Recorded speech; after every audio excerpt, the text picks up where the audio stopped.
గత 2 వారాలుగా ఇది 3వ వారము, క్రైస్తవుల పట్ల సాతాను యొక్క ప్రణాళిక లేక వారిని క్రైస్తవులనే ఎలా మోసం చేయాలి మన దాని మీద తాను అనేకమైనటువంటి ప్రయత్నాలు చేస్తున్న విషయముని 2 వారాలుగా మాట్లాడుతూ వస్తూ ఉన్నాం. పరిశుద్ధ గ్రంథమైన బైబిల్లో అనేక విషయాలు మనం తెలుసుకొని ముందుకు సాగుతూ ఉన్నాం. దేవుని వాళ్ళారా, దేవుని ఎరగని ప్రజలంతా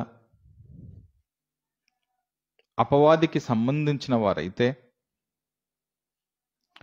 దేవుని ఎవరైతే ఎరిగి ఉన్నారో వారిని కూడా తన ఆధీనములోనికి తెచ్చుకోవటానికి, వారిని తన గుంపులో చేర్చుకోవటానికి అపవాది అనేక ప్రయత్నాలు క్రైస్తవుల మధ్య పెడుతూ చేస్తూ ఉన్నాడు. అందుకనే మనము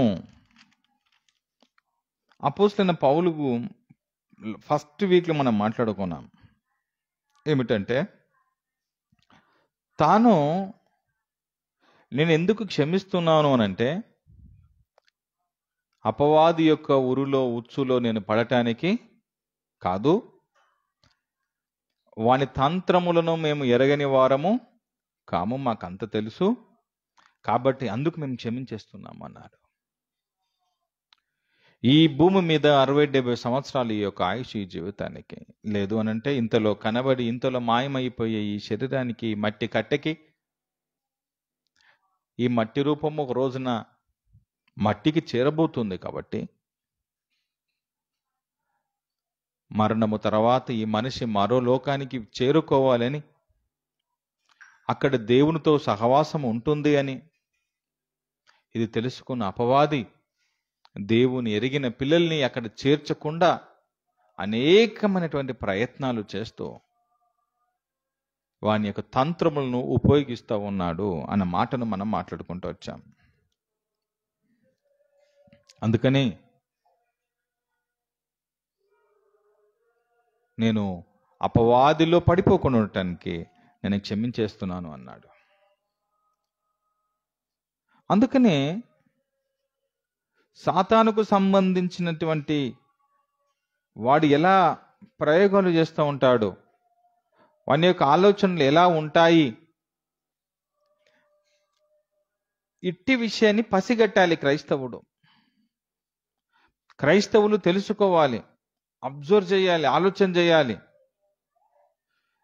ఏదైనా దేవునికి వ్యతిరేకంగా ఒక పని జరుగుతుంది అని అంటే అది అపవాది చేస్తున్నటువంటి ఎరా అని మనము ఆలోచన చేసుకోవాలి. అప్పుడే జ్ఞానంగా, తెలివిగా సమాధానం ఇస్తూ వాని యొక్క ఉరిలో పడకుండా వాక్యాన్ని అనుకూలంగా బ్రతకటానికి మనం ముందుకు సాగాలి. అందుకని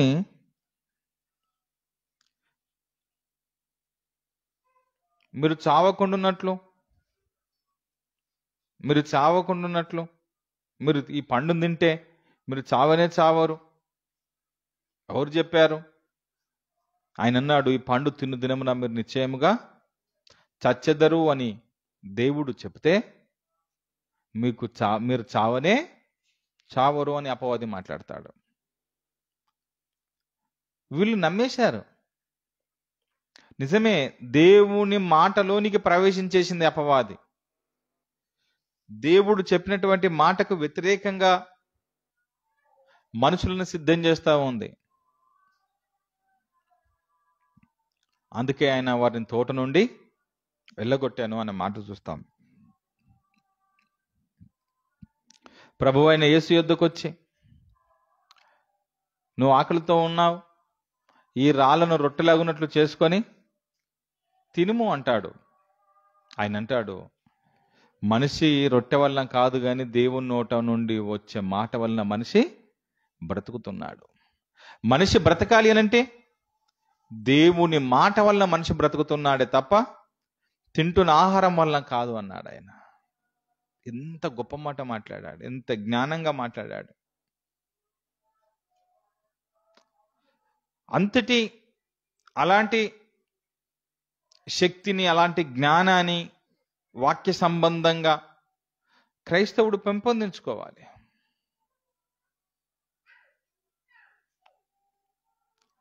ఈమె వ్యభిచారమందు పట్టుబడింది. ఈమెను ఏం చేద్దామండి, రాళ్ళతో కొట్టి చంపాలంటుంది కదా బైబుల్, సారీ మీ ధర్మశాస్త్రము, మరేం చేద్దామండి అని అన్నప్పుడు ఆయన అంటాడు, నిజంగానే ఆయన గురించి ఆలోచన చేస్తూ ఉన్నప్పుడు, ప్రభు గురించి ఆయన అంటాడు, మీలో పాపము లేనివాడు, మీలో ఏ పాపము లేనివాడు మొదట రాయి వేయండి. ఆమెను విడిపించాడు. ఇదే కేసుని కోర్టుకు తీసుకుని పోతే అది ఎన్నెళ్ళు పడుతుందో. ప్రపంచ న్యాయవాది ఒక్క మాటలో కేసును కొట్టేపిచ్చేశాడు. రెడ్ హ్యాండెడ్గా దొరికితే ఆయన కేసు వాదించి గెలిచేశాడు. ఎంత మంచి న్యాయవాది ఆయన. ఆయనకి ప్రపంచములో మేము నంబర్ 1 లాయర్స్ అనుకుంటున్న వారికి ఈయన వారికి మించి. ఆ టైంలో లాయర్లు మేము రెడ్ హ్యాండెడ్గా దొరికిందండి అని కోర్టులో ప్రవేశపెడితే లాయర్లు ఏం మాట్లాడేవారు, ఒకవేళ నిజంగా లాయర్లు ఉంటే. కానీ ఆయన అన్నాడు, మీలో ఏ పాపం లేనివాడు మొట్టమొదటి రాయి వేయాలి. అదే సేమ్ సీన్ అక్కడికి వస్తే కోర్టుకు వచ్చింది. యేసుప్రభుల వారు ఆమె పక్షాన వాదిస్తున్నాడు అనుకో, ఇంకా ఆర్గ్యుమెంట్స్ అవతల వేరే వారి తరపున వేరే లాయర్లు ఉన్నారు, అందరూ ఈమెను రాళ్ళతో కొట్టి చంపాలంటున్నారు. ప్రభు అన్నాడు, మీలో పాపం లేని వాడు అన్నప్పుడు లాయర్లు ఎగిరిపోయారు. జడ్జి గారు, మీలో ఏ పాపం లేనివాడు రాయి వేయొచ్చు అని జడ్జి ముఖం చూసిన వెంటనే జడ్జి గారు కూడా, దాని మీనింగ్ ఎక్కడికి వస్తుంది అని అంటే, అందరూ పాపం చేసిన వారే ఎక్సెప్ట్ క్రీస్తు, యేసొక్కడే. ఆయన అంటాడు కదా, నాలో పాపం ఉన్నదని ఎవడు రుజువు చేస్తాడు, రుజువు చేయగలుగుతాడు, స్థాపన చేయగలుగుతాడు. నాలో పాపం ఉందని ఎవడు చేయగలుగుతాడు? ఎందుకు ఇలాంటివనంటే, దేవుడు ఒకటి మాట్లాడితే దయ్యము మరొకటి తెచ్చిపెడుతుంది. దీన్ని పసిగట్టాలి క్రైస్తవుడు అంటున్నాను నేను. నీతో ఉంటూనే, నీ పక్కనే ఉంటూనే, నీతో సహవాసం చేస్తూనే వేరే విషయాలు మాట్లాడిస్తుంటాడు. నీకు అవసరం లేనివి, నీకు సంబంధము లేనివి, వాక్య ప్రకారము కానివి. ఇది తీసుకొని వచ్చినప్పుడు మనం జ్ఞానంగా, ఓహో అపవాది చూసారా, సాతాను చూసాడా, ఎలా చేస్తున్నాడో, ఇదంతా అపవాది యొక్క పని, నేను ఈ యొక్క వలలో, ఈ యొక్క వలలో, ఈ యొక్క ఉచ్చులో నేను పడకూడదు అని జ్ఞానంగా మనము తప్పించుకోవాలి.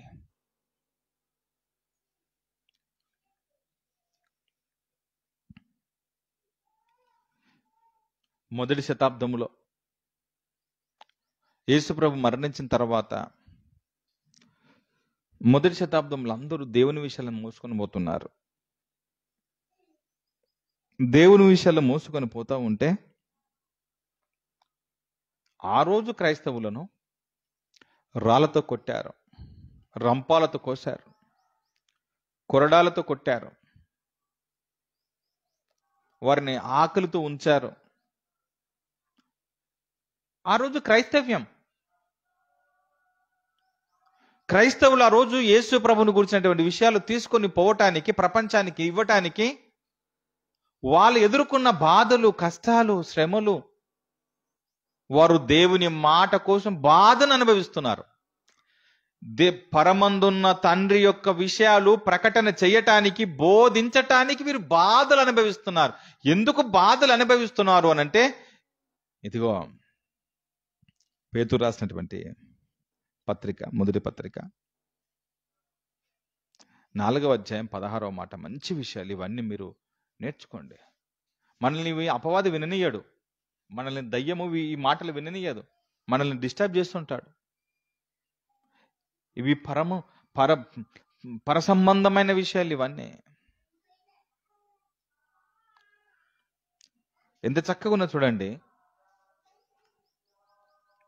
4:16 మొదటి పేతురు మొదటి పత్రిక 4:16 ఎవడైనను క్రైస్తవుడు అయినందుకు మీరు వినండి మాట.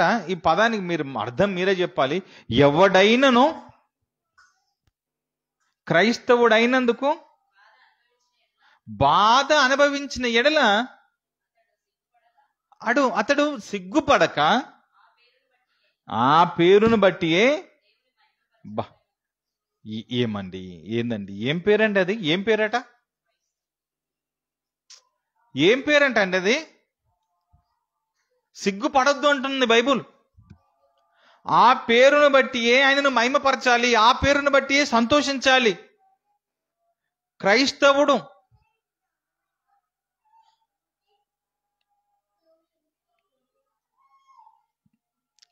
నువ్వు క్రైస్తవుడేవా? అవును, నేను క్రైస్తవుణ్ణి. అయితే నీకు బాధలు వస్తాయి. ఆ పేరును బట్టి నువ్వు సిగ్గుపడకు. మనం కొన్ని సందర్భాలలో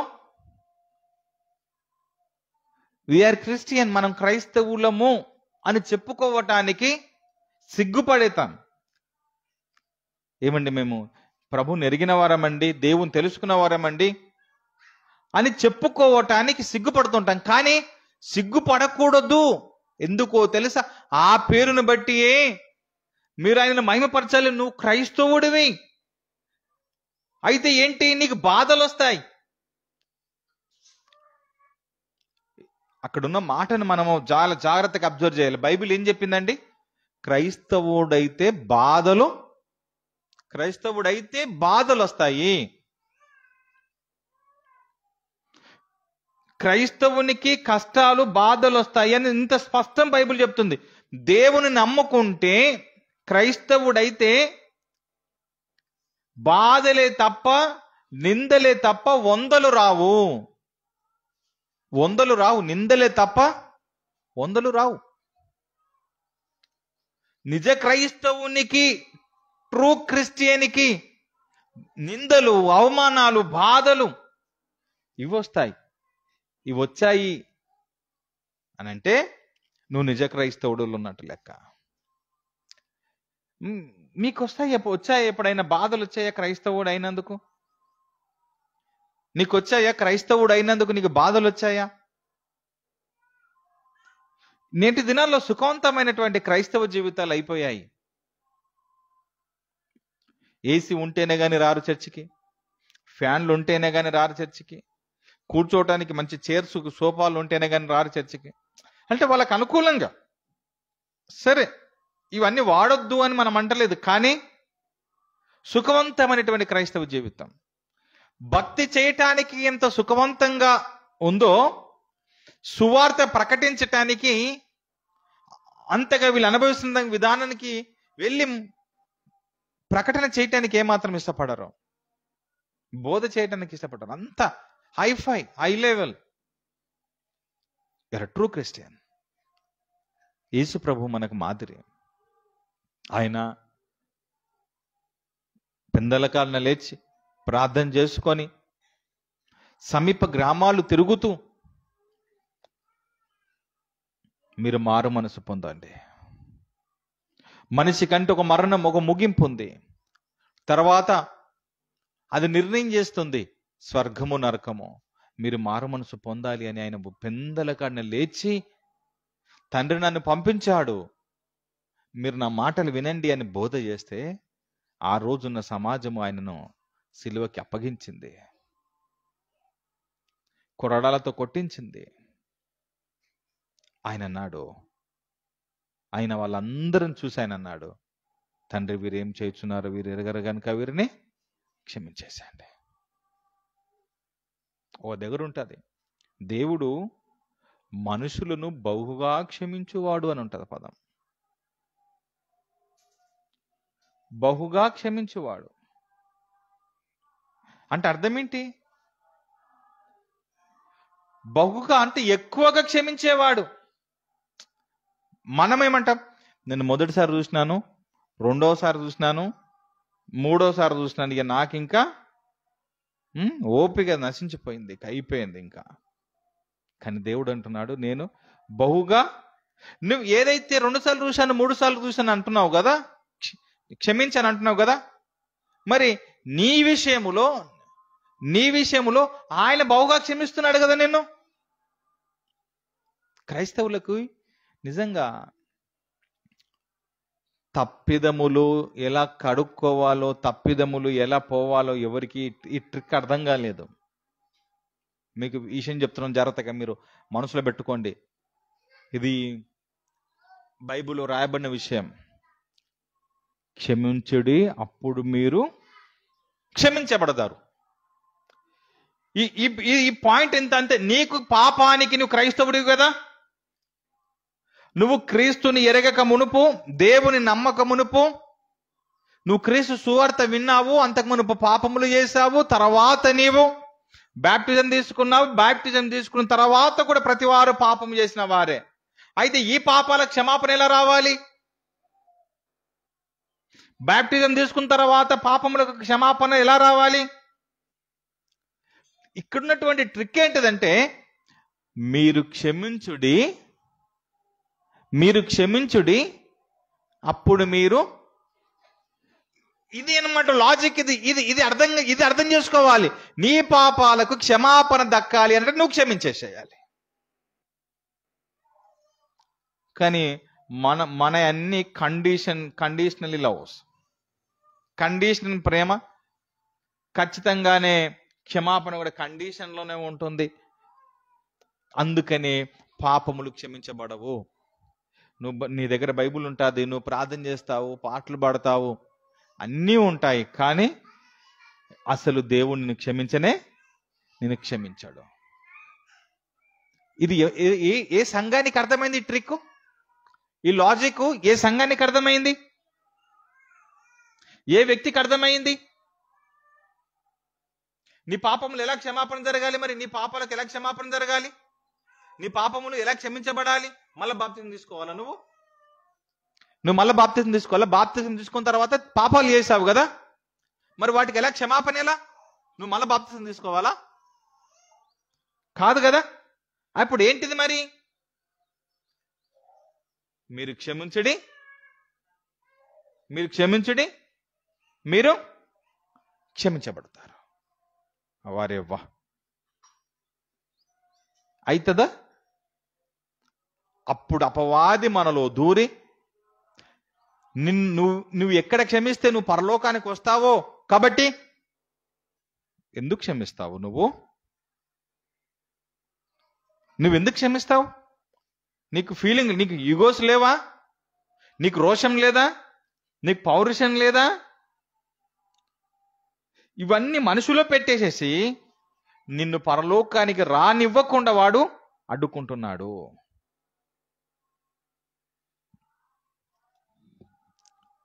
క్రైస్తవుడైనందుకు బాధలు అనుభవించాల్సినదే.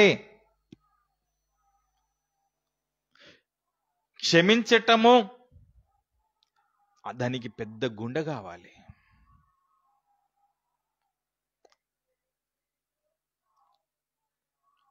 ఇడు మొగాడ్ర బుజ్జి అనేటటువంటి డైలాగ్ సినిమాలో పెట్టినారు కదా. ఇడు నువ్వు ఆ క్షమాపణ కలిగిన మనసును నీలో ఉంటే నిజంగానే యేసుకున్న గుండె ఏందండి? ఆ గుండె ధైర్యం అండి ప్రభువుది. పక్కలు పొడిచారా బల్లెంతో? కాళ్ళలో చేతిలో కొట్టారా? మరి వాళ్ళని ఎవరు క్షమించాలి? అపవాది మనలో తీసుకొని వస్తాడు.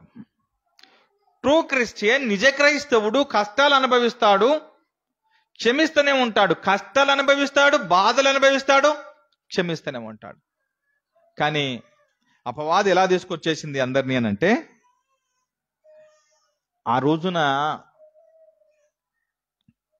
రోజున క్రైస్తవుడైన వాడు బాధను అనుభవిస్తున్నాడే కానీ, ఆ రోజున మేము బ్యాప్టిస్ట్ క్రైస్తవులమి, ఈరోజు మీరు ఎవరండి అని మనం అన్నామనుకో, మీరు ఏ విశ్వాసులండి అన్నామనుకో అని అంటే, మేము పెంతెకోస్తు విశ్వాసులము, మేము హెబ్రోన్ విశ్వాసులము, మేము బ్యాప్టిస్ట్ విశ్వాసులము, మేము వీళ్ళ విశ్వాసులము, వాళ్ళ విశ్వాసులము. ఈ ఇన్ని రకాల విశ్వాసాలు ఉన్నాయా? ఏమండి, ఇన్ని రకాల విశ్వాసాలు ఉన్నాయి ఎక్కడన్నా? ఒక్కటే విశ్వాసం కదా. చూడండి బైబిల్లో ఎఫెసీయులకు రాసిన పత్రిక, ఎంత మనకి అపవాది వినకుండా చేస్తుంటాడు. ఇంత జ్ఞానం కలిగిన మాటలు ఇవన్నీ. ఎఫెసీయులకు రాసిన పత్రిక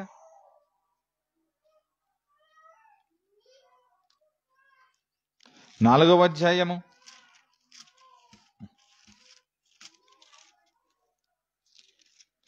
4 నుంచి మనం చూస్తే,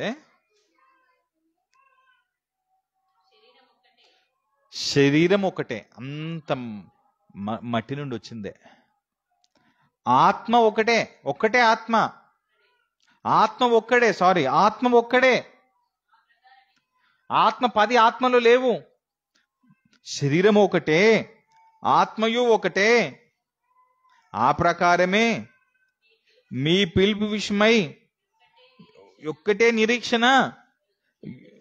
అక్కడ ఉండటానికి, ఒకటే నిరీక్షణలో ఉండటానికి, ఒకే నిరీక్షణలో ఉండటానికి.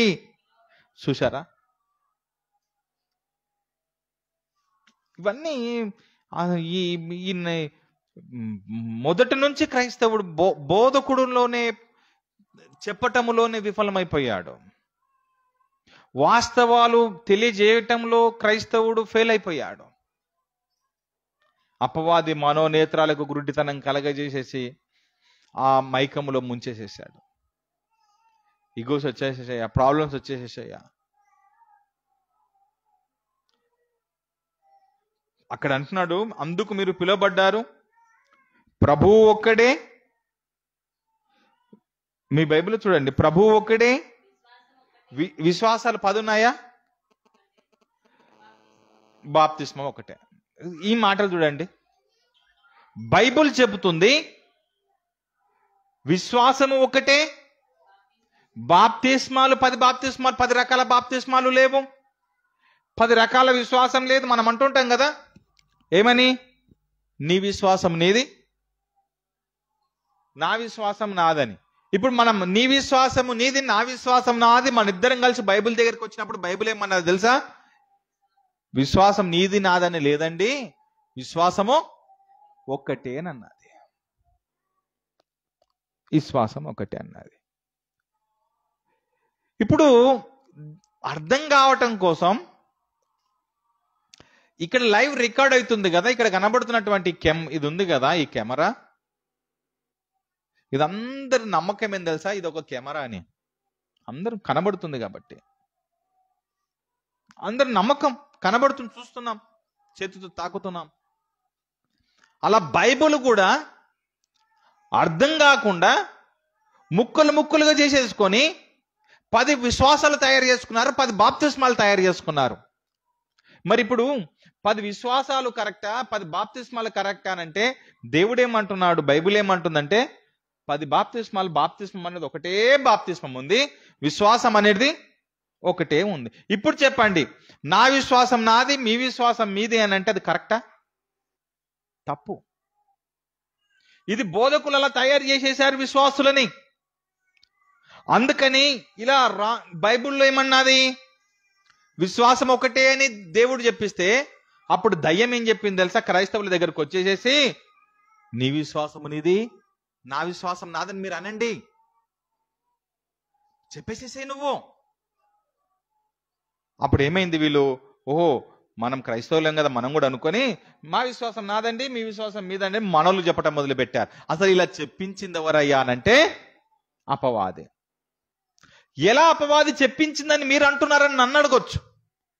నన్ను అడిగితే నేనేమంటున్నానంటే, పరిశుద్ధ గ్రంథమైన బైబిల్ అంటుంది, మీరు నన్ను అడిగితే నేను చూపిస్తున్న వాక్యం ఏమిటంటే, అయ్యా విశ్వాసాలు 10 లేవు, బాప్తిస్మాలు 10 లేవు, జెండ కింద బాప్తిస్మం అని, చిలకరింపు బాప్తిస్మం అని, తండ్రి యొక్క కుమారుని యొక్క పరిశుద్ధాత్మ యొక్కని యేసు నామమునని, యేసుక్రీస్తు నామమునని ఇలా రకరకాలుగా ముంచు లేపుతున్నారు. ఇలా 10 రకాల బాప్తిస్మాలు అనేటివి లేవండి. ఒకే బాప్తిస్మం ఉంది, ఒకే విశ్వాసం ఉంది. అది బైబిల్ చెబుతుంది. కాబట్టి నేను ఈ వాక్యాన్ని నమ్ముతున్నాను. నేను అంటాను, సంజీవరావు గారు మీరు ఏంటిదంటే విశ్వాసాలు ఎన్ని ఉన్నాయంటారనంటే నేనంటాను ఒకే విశ్వాసము. నేనేదో నమ్మాను, మీరు అదే నమ్మాల్సింది. నేను కలిసి బైబిల్ ఉన్నదాన్ని నమ్మాల్సింది. బైబిల్ ఉన్నదాన్ని ఇద్దరం కలిసి నమ్ముతున్నామే, అది ఒకటే విశ్వాసం. ఎగ్జాంపుల్కి చెప్తాను చూడండి, మనందరి విశ్వాసం ఒకటే అని రుజువు చేయటానికి మీకు చెప్తాను చూడండి. విశ్వాసము నమ్మకము అని మీనింగ్ వస్తుంది. ఓకే అండి, విశ్వాసము మీది అందరిది ఒకటే అనేదానికి ఒకటి చూపిస్తాను. ఇప్పుడు ఇదేంటి నా చేతిలో ఉన్నది అని అంటే మీరేం చెప్తారు? మీరందరి విశ్వాసము ఒకటే. ఇప్పుడు నేనేమంటాను, అదొక నోట్ పుస్తకం అండి అని అన్న, పిల్లలు రాసుకునే ఒక కాపీ అని నేనంటాను. అప్పుడు మీరేమంటారు? అప్పుడు నేనంటాను నా విశ్వాసం నాది, మీ విశ్వాసం మీదంటే పనిచేస్తుందా? ఎందుకు పనిచేయదు? ఇది నిజంగా బైబిల్ కాబట్టి నువ్వు కాపీ అని నువ్వు అంటున్నావు, నీ విశ్వాసం నువ్వంటే, నా విశ్వాసం నేనంటే, నా విశ్వాసమైన నీ విశ్వాసమైన ఇద్దరు విశ్వాసాలు ఏంటి తెలుసా? ఇది బైబిల్ అనే నమ్మి తీరాల్సినదే. ఇది ఒకటే విశ్వాసం.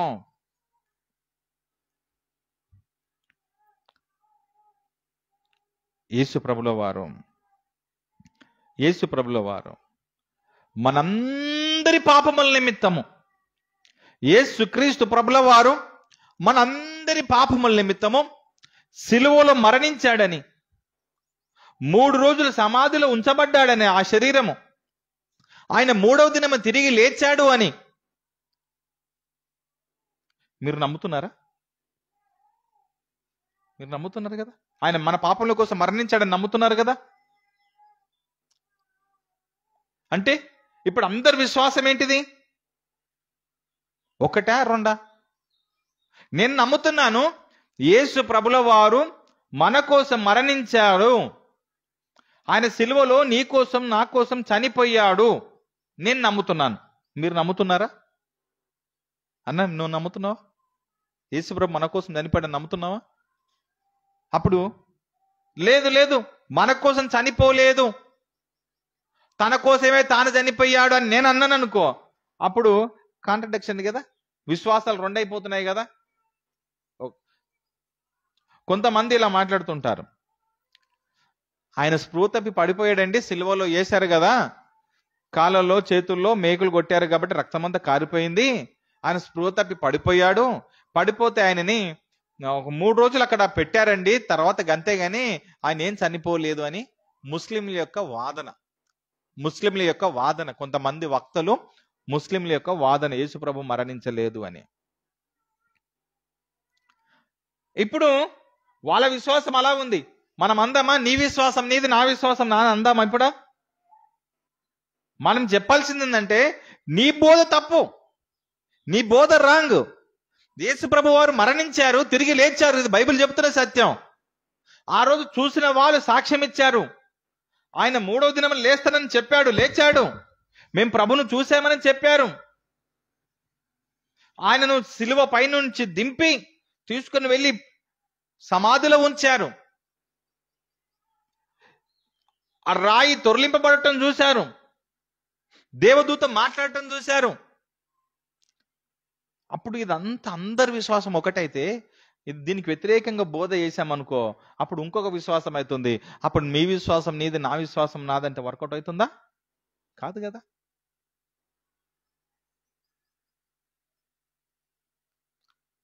ఎక్కడ పోయింది క్రైస్తవ లోకం? ఎక్కడ పోయింది? ఎక్కడ అర్థమవుతుంది లోకమునికి?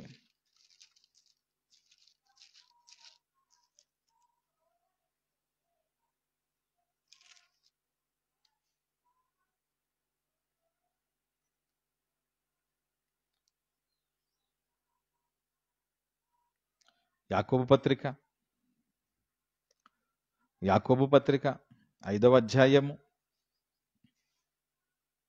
మొదటి శతాబ్దంలో మన చేతులున్న బైబుల్ ఆ టైంలో లేదు.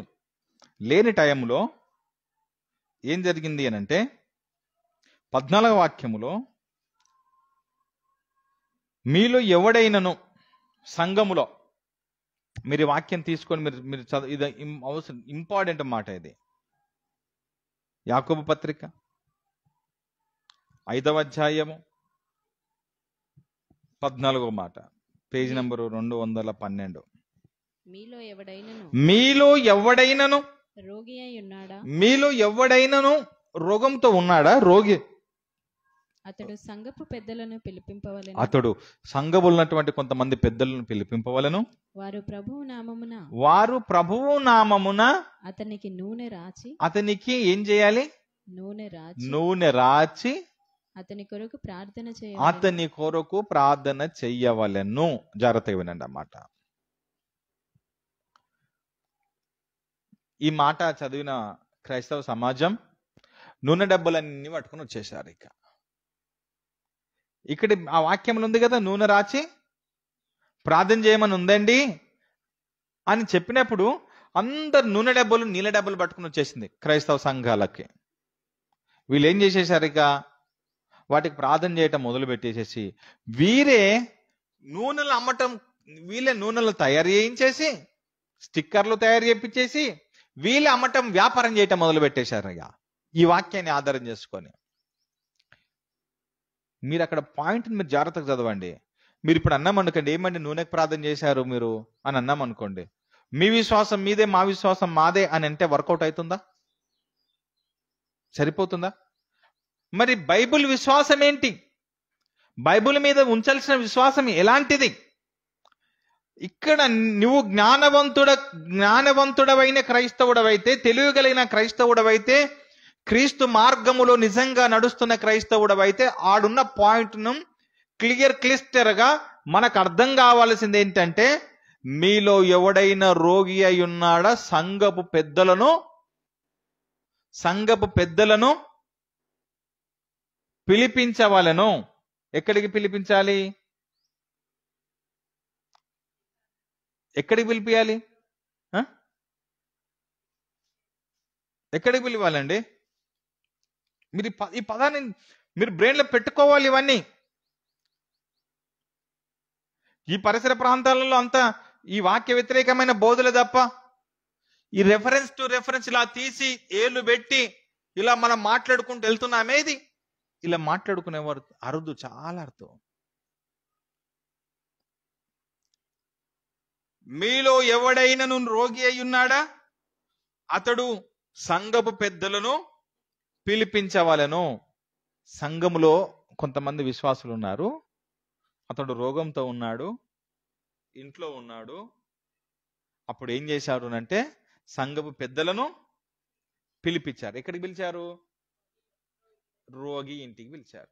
పిలిచిన తర్వాత ఏం జరిగింది? వారు ప్రభువు నామమున వచ్చారు. వీళ్ళు పెద్దలు వచ్చారు, సంఘ పెద్దలు వచ్చారు. వచ్చి ప్రభువు నామమున అతని కొరకు ప్రార్థన చేసి, ప్రభువు నామమున అతనికి నూనె రాచి ప్రార్థన చేసిరి. అక్కడ ఉన్న పదం మీరు అర్థం చేసుకోండి. వచ్చిన ఈ పెద్దలు ప్రభువు నామమున నూనె రాచి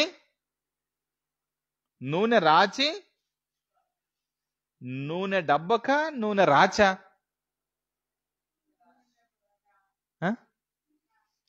నీళ్ళ డబ్బలకు నూనె డబ్బలక తెచ్చిన డబ్బలకు వేశారా?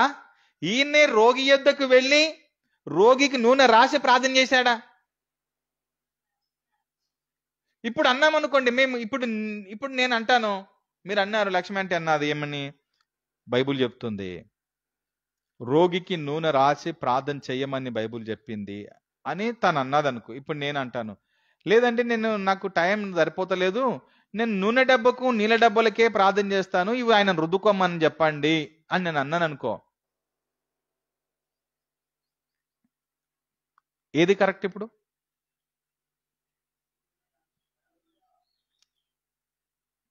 అన్న ఏది కరెక్ట్ అవుతుంది?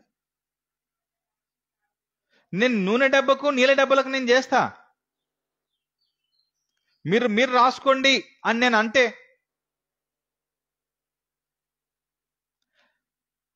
సాతాను క్రైస్తవులను దారి తప్పించటానికి నాకు దక్కని పరలోకము ఇంకెవరికి దక్కటానికి వీలు లేదు అని మీరే నూనె డబ్బలకు చెయ్యండి, మీరే నూనెలకు చెయ్యండి, నీళ్ళ డబ్బలకు చెయ్యండి. నూనె రాచి నువ్వు వెళ్ళి నూనె రాచి ప్రార్థన చేస్తే వాక్యానుసారం నీ నీ నీ దగ్గరికి నీళ్ళ డబ్బలు నూనె డబ్బలు తెస్తే వాటికి ప్రార్థన చేసి వృద్ధమని చెప్పడం అపవాది యొక్క ప్రణాళిక. మనకు అర్థం కాలే, చేసింది ప్రార్థనే కదా, మరి మనం అనుకుంటున్నాం చేసింది ప్రార్థనే కదా. అసలు నీకు కూడా తెలుసా, ఆయన అంటాడు మంచం పైన పడున్నాడైనా శతాధిపతి అంటాడు, అనారోగ్యంతో ఉన్నాడు, ఒక మాట సెలవివ్వు అతడు బ్రతుకుతాడు అంటాడు. ప్రభువు మాటకు అంత పవర్ ఉందా? ప్రభు మాటకు అంత పవర్ ఉందా? నూనె డబ్బ లేదు, నీళ్ళ డబ్బలు లేవు, ఏ ఖర్చీపులు లేవు, పెన్నులు లేవు, ఏం లేవు. సరే వెళ్ళండి వెళ్ళండి, మాట మాత్రం సెలవుము అతడు బ్రతుకును. ఒక్క మాట చెప్తే బ్రతుకుతాడా? ఇప్పుడు చెప్పండి, నీళ్ళ డబ్బకు నూనె డబ్బకు పవర్ శక్తి ఉందా? మాటకు శక్తి ఉందా?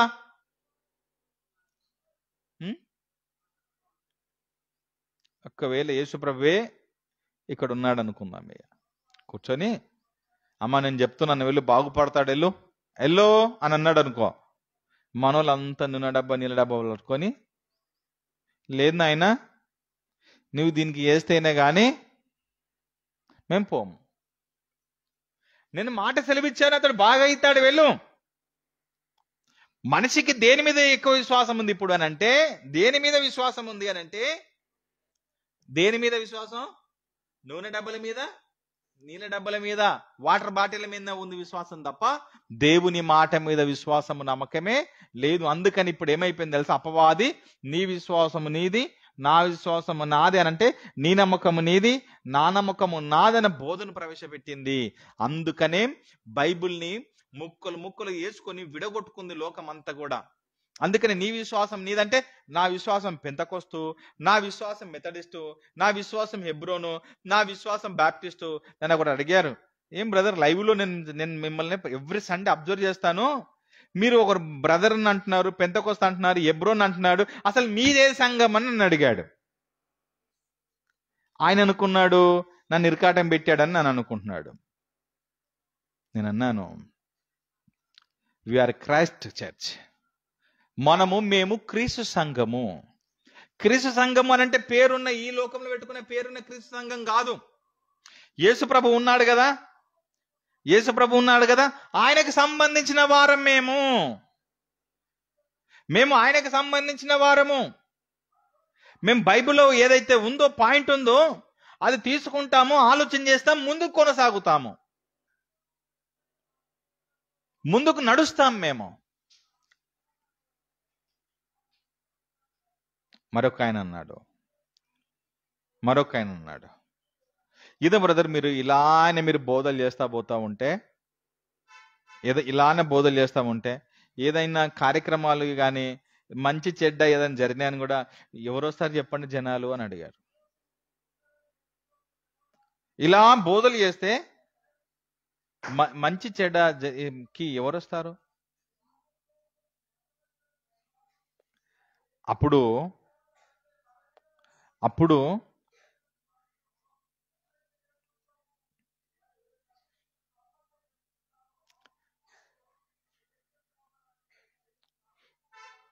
నువ్వు ఇక్కడ వచ్చినా అది తెలుసుకోండి, అది ఎక్కడైనా జరగండి, ఆయనకు సరదా అయింది మాకు సరది కాలేదు, అట్లాంటుంది అలా.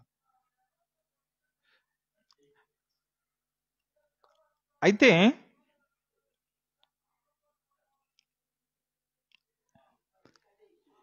ఇప్పుడు ఏ విశ్వాసము, ఇప్పుడు ఏ విశ్వాసం అండి? మంచి చెడ్డు కార్యక్రమాలకి ఎవరు వస్తారండి? రాకపోతే అసలు ఈ మంచి ఈ చెడు మీరు ఆలోచన చేయండి, తినిపోయి ఖర్చులు ఇవన్నీ తినిపోయే ఖర్చు, వాడు మనకేసే ఖర్చులు ఇవన్నీ తెలివిగల్లోడైతే అన్ని తప్పించుకోవాలి.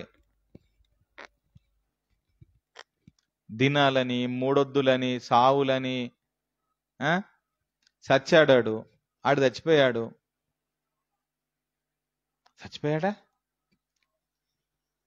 పప్పన్నం పెట్టు దినాల రోజు, పప్పన్నం పెట్టు. ఏమయ్యా ఎవడన్నా పప్పన్నం పెడతాడా? దినాలకు ఎవరన్నా పప్పన్నం పెడతారు అంటే మటన్ పెడితే ఏదో మనిషి లేచి వచ్చినట్టు. వీని బాధ, మటన్ పెడితే చచ్చిపోయిన మనిషి లేచి వస్తుండే కదా, ఎందుకు పెట్టి పప్పన్నము?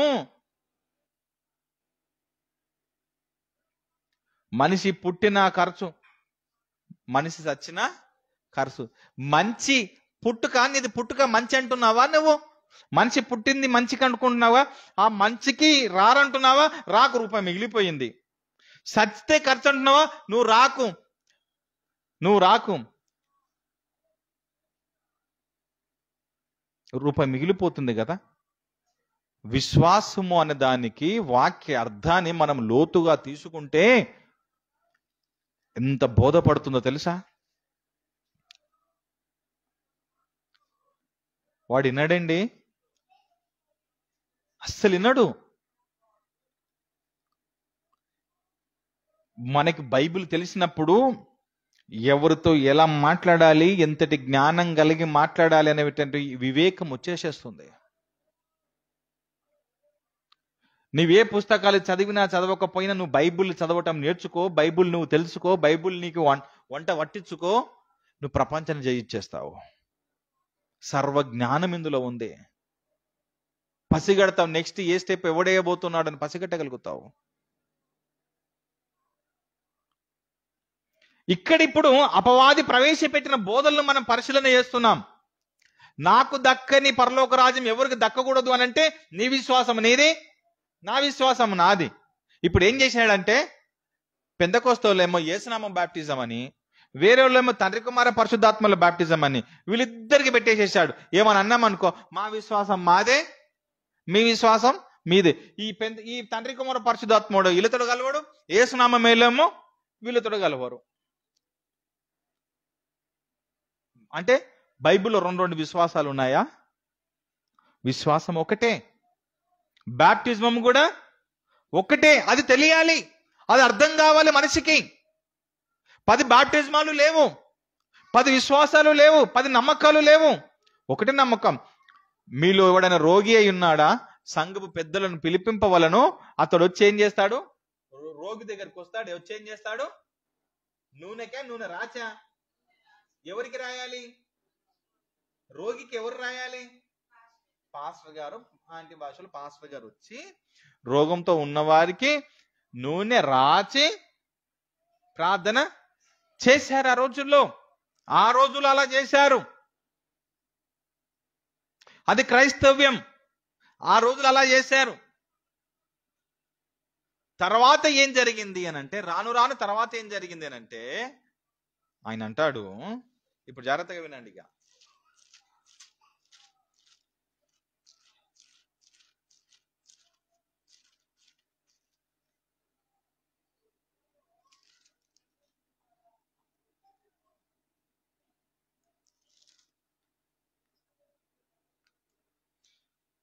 అపోస్తలుడైన పౌలు తిమోతికి రాసినటువంటి మొదటి పత్రిక, ఇప్పుడు జాగ్రత్తగా వినండి. మొదటి పత్రిక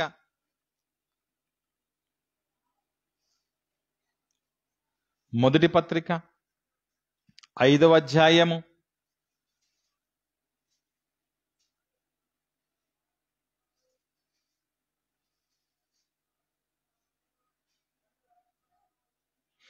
'తిమోతికి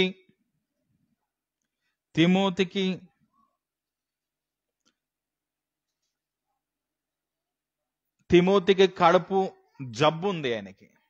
ఆయనకు సమస్య ఉంది, శరీరంలో ఆయనకు జబ్బు ఉంది. తిమోతి అనేటటువంటి దేవుని యొక్క దాసునికి జబ్బు ఉంది. 5వ అధ్యాయం 23వ మాట, 5వ అధ్యాయం 23వ మాటలో బైబుల్ ఏమనుంది అని అంటే, స్టీఫెన్ తీసినావా? ఏమనుంది అని అంటే, ఇక మీదట నీళ్ళే త్రాగక, తిమోతి నువ్వు నీళ్ళు తాగుతున్నావు, నీళ్ళే తాగక నీ కడుపు జబ్బు నీ నిమిత్తమును కడుపు జబ్బు ఉంది, నీ కడుపుకి ఒక సమస్య ఉంది, జబ్బు ఉంది, కడుపు నొప్పి ఉందా, అల్సర్ ఉందా, లేక లోపల ఏదైనా ప్రాబ్లం ఉందా, నీ కడుపు నొప్పి ఏమైనా ఉందా, చిన్న పేగులో కానీ పెద్ద పేగులో ఏదైనా సమస్య వచ్చిందా? తిమోతి నీదేదో కడుపు జబ్బు నిమిత్తము తరచుగా వచ్చు బలహీనత తరచుగా నీకు బలహీనతలు వస్తున్నాయి, నీ శరీరానికి నువ్వు తొందరగా వీక్ అయిపోతున్నావు, నీకు అనారోగ్యం వస్తుంది ఊరికే నీకు సమస్యలు వస్తున్నాయి. అయితే నువ్వేం చేయాలి తిమోతి అంటే, ద్రాక్షారసము కొంచెము నువ్వైతే ఏం చేయాలి తెలుసా? ద్రాక్ష రసము కొంచెముగా పుచ్చుకొనుము.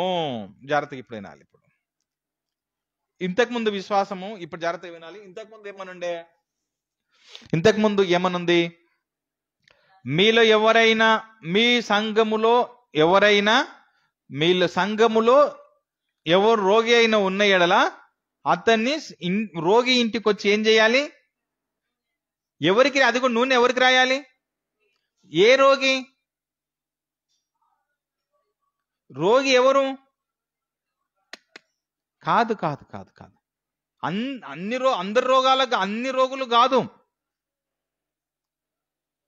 మీ సంఘములో మీరు చర్చికి వస్తున్నారు, మీరు వస్తున్నప్పుడు మీకు సమస్య వచ్చింది, అప్పుడు నేను వచ్చి ఏం చేయాలి? మీకు నూనె రాచి ప్రార్థన చేయాలి. ఇది బైబిల్ కండిషన్.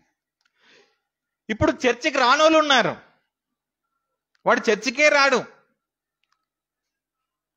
చర్చికి రాని వాడి దగ్గరికి నేను వెళ్ళి నూనె రాచి ప్రార్థన చేయొచ్చా? ఏమండి?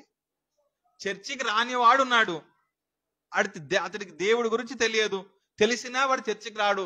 రాని వ్యక్తి దగ్గరికి నేను వెళ్ళి నూనె రాచి ప్రార్థన చేయొచ్చా? ఇప్పుడు మనం విశ్వాసాన్ని పరీక్ష చేసుకుంటున్నాము.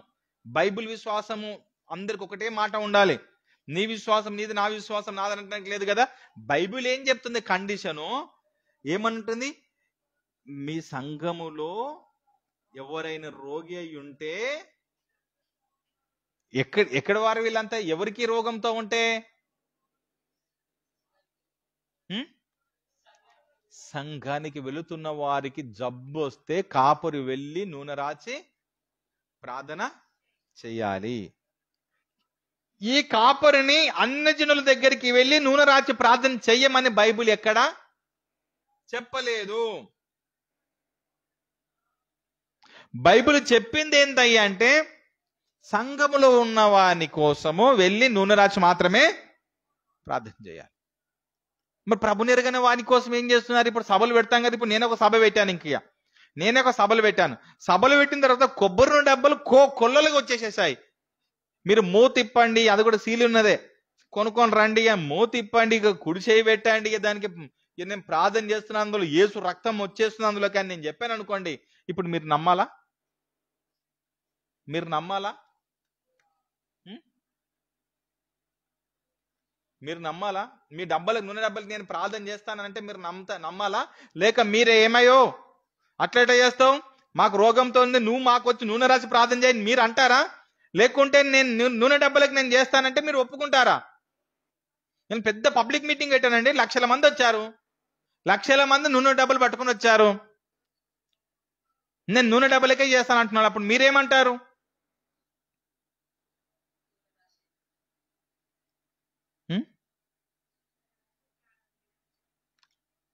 అప్పుడు మీరు బైబిల్ని గెలిపించిన వారైతారు,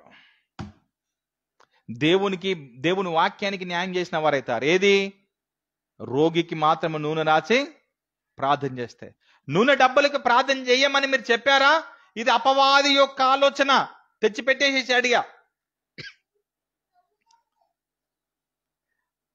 ఇదంతా కూడా ఆ టైంలో. తర్వాత ఏం జరిగిందో తెలుసా? ఇప్పుడు ఈయనకు కడుపు నొప్పి వచ్చింది. ఇంకా ఎవరికి? తిమోతికి కడుపు నొప్పి వస్తే పౌలు ఇలా అనొచ్చు కదా, ఏమని?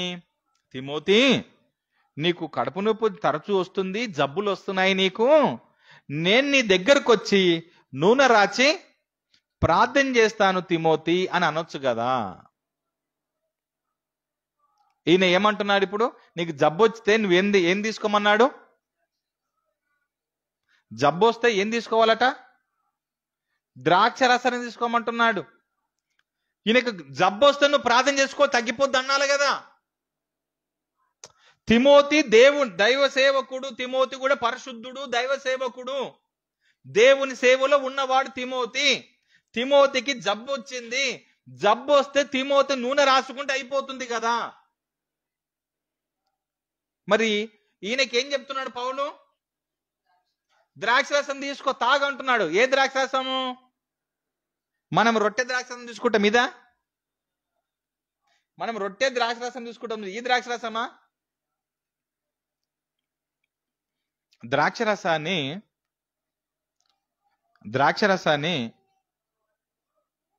ఒకటి వైద్యం నిమిత్తం వాడారు, అంటే మెడిసిన్ లా వాడారు. రెండవది, అది కుళ్ళిపోగా దాన్ని బాగా రోజుల వరకు మక్క పెడితే స్మెల్ వస్తే తర్వాత జరిగిన పరిణామాలలో వచ్చినది వైన్. ఆయన మాట్లాడుతున్న ఆ వైన్ గురించి కాదు. ఆయన మాట్లాడుతున్నది ఏమిటనంటే మెడిసిన్కి సంబంధించిన, మందుకు సంబంధించిన, టాబ్లెట్లకు సంబంధించిన దానిని వేసుకోమన్నాడు తిమోతిని. ఏమన్నాడు? తిమోతి, నీ కడుపు నొప్పి వస్తుంది, నువ్వేం చేస్తావు తెలుసా? నువ్వు టాబ్లెట్లు వాడు, లేదా నువ్వు మందులు వాడుకో, కొంచెం మందులు వాడు అన్నాడు. మెడిసిన్ వాడు అన్నాడు. దాని అర్థం ఇప్పుడు మన క్రైస్తవులు కాపరి గారు, నువ్వు వస్తావా, నూనె రాస్తావా, సస్తావా? వచ్చి నూనె రాస్తావా, సస్తావా? ప్రార్థన చేస్తావా లేదా? ఫస్ట్ ఏం జరిగిందని ఆలోచన చేయాలి. ప్రారంభములో నూనె రాసి ప్రార్థన చేసింది వాస్తవమే. తర్వాత పరిణామాలలో అది ఏం జరిగిందంటే ఫస్ట్ 2G ఉండే, 2G పోయి 3G అయింది, 3G పోయి 4G అయింది, ఇప్పుడు 5G అయింది. ఇప్పుడు నువ్వు 2G వాడితే దాని అర్థం ఏంటంటే ఇప్పుడు దాని జరిగిపోయింది, జీవో అయిపోయింది. Congress government, TRS government, Congress government మారిపోయినాయి. ఇప్పుడు జీవో మారింది. ఏంటిదంటే నువ్వు మెడిసిన్ వాడాలి, నీకేదైనా సమస్య వచ్చిందా?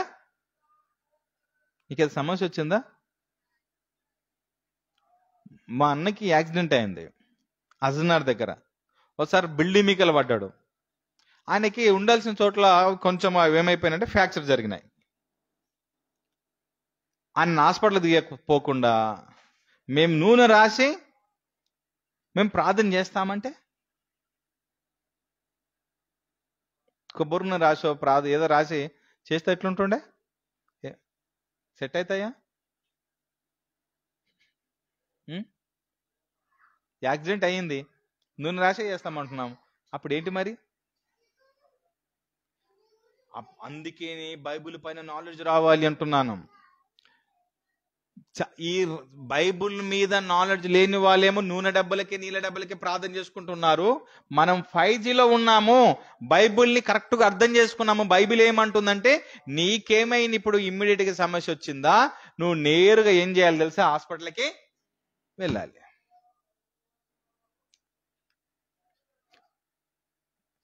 కొంతమంది అయితే హాస్పిటల్కి వెళ్ళే వాళ్ళని చూస్తే మరీ స్పెషల్గా పెంతకొస్తులో, నీకు విశ్వాసం లేదా? ప్రార్థన చేసుకుంటే నీకు తగ్గదా? నీకు చెప్తారు వీళ్ళకి, నీకు విశ్వాసం లేదా? నీకు ప్రార్థన చేసుకుంటే తగ్గుతుంది కదా, దాకానికి ఎందుకు పోతావు? అలా చాలా మంది హాస్పిటల్కి వెళ్ళి కూడా చనిపోయిన వాళ్ళు ఉన్నారు. బైబిల్ ఏమంటుంది? మెడిసిన్, నువ్వు తిమోతి నీకు కడుపు నొప్పి వస్తుంది, నువ్వు మందులు వాడు అని బైబిల్ చెప్తుంది. పౌలు గారు చెప్తున్నారు. నీ క్రైస్తవుడా, ఇప్పుడున్నటువంటి సంఘానికి చెప్తున్నాను, నేను ఇక్కడున్న వారికి చెప్తున్నాను, మీకు ఏమైనా సమస్య వచ్చిన ఎడలా మీరు ఎక్కడ సంప్రదించాలి? హాస్పిటల్ని సంప్రదించాలి. దానితో పాటు బైబిల్ ఏమంటారు తెలుసా? నీ విశ్వాసమే నిన్ను స్వస్థపరచు. Okay, right.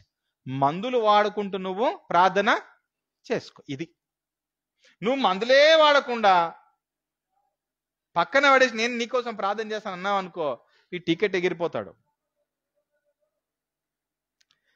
ఇప్పుడు చూడండి, నీ విశ్వాసం నీది, నా విశ్వాసం నాదన్న దానికి అపవాది తెచ్చిపెట్టిన ఎన్ని కుట్రలు ఉన్నాయో చూసారా? మీరు హాస్పిటల్కి వెళ్ళొద్దు, వెళ్ళావా? అది నీ విశ్వాసం. హాస్పిటల్కి మేము వెళ్ళము, అది మా విశ్వాసం. కానీ విశ్వాసం ఒకటే కదా, ఏమని ఉండాలి? ఇప్పుడు విశ్వాసం ఒకటే. ఏంటి ఆ ఒకటే అంటే బైబిల్ ఏమంటుందంటే, నీకేమైనా సమస్య వస్తే నువ్వు మందులు. ఇప్పుడు అందరి విశ్వాసము ఒకటే. ఏంటి అందరి విశ్వాసం? ఇప్పుడు మందులు వాడాలా లేదా? వాడాలి. ఇప్పుడు నేను వచ్చి నూనె రాసి ప్రార్థన చేస్తాను, ఇప్పుడు ఇది పనిచేస్తుందా? నేను వచ్చి నూనె రాసి ప్రార్థన చేసేది ఇప్పుడు పనిచేస్తుందా? లేదు. దానికి మార్పు జరిగింది. ఏమైంది అని అంటే, నువ్వు హాస్పిటల్కి వెళ్ళాలి, నువ్వు మెడిసిన్లు వాడాలి. నేను వచ్చి నీకు ప్రార్థన చేస్తే ఇప్పుడు వర్కౌట్ కాదు. అప్పుడు వాళ్ళకి వరాలు ఉండే కాబట్టి, స్వస్థపరిచే వరాలు వాళ్ళకు ఉండే కాబట్టి అప్పుడు వాళ్ళకి బాగైనవి. ఇప్పుడు వరాలు అనేటివి ఎవరికి లేవు. కేవలం ఏంటి తెలుసా? నీకు బాగు కావాలి అని అంటే నీ విశ్వాసమే నిన్ను బాగు చేస్తుంది తప్ప నేను నిన్ను బాగు చేయటానికి నా దగ్గర ఏమీ లేదు. దేవుడే బాగు చేయాలి. రెండవది, హాస్పిటల్కి నువ్వు చూపించుకోవాలి. ఇంతటి అసత్యమైన బోధల్ని, రాంగ్ బోధల్ని సంఘాలలో ప్రవేశపెట్టించేసి అందరినీ చేసేశాడు. అందుకనే ఏం జరిగింది తెలుసా?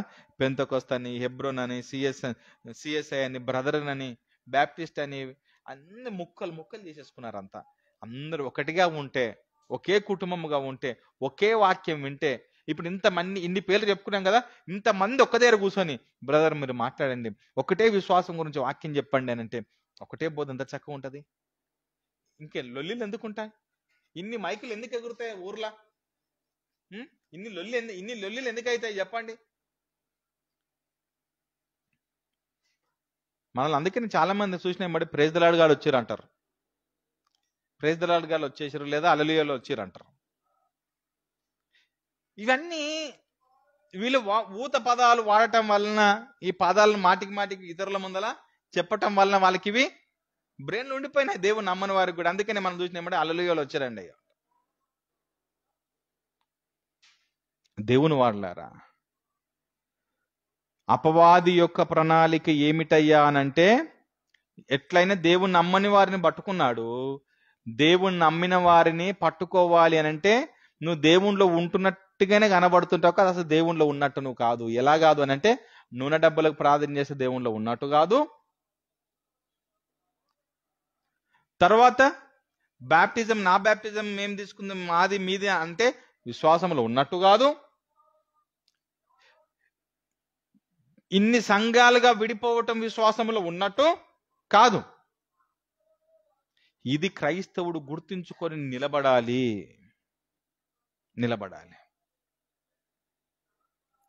అప్పుడు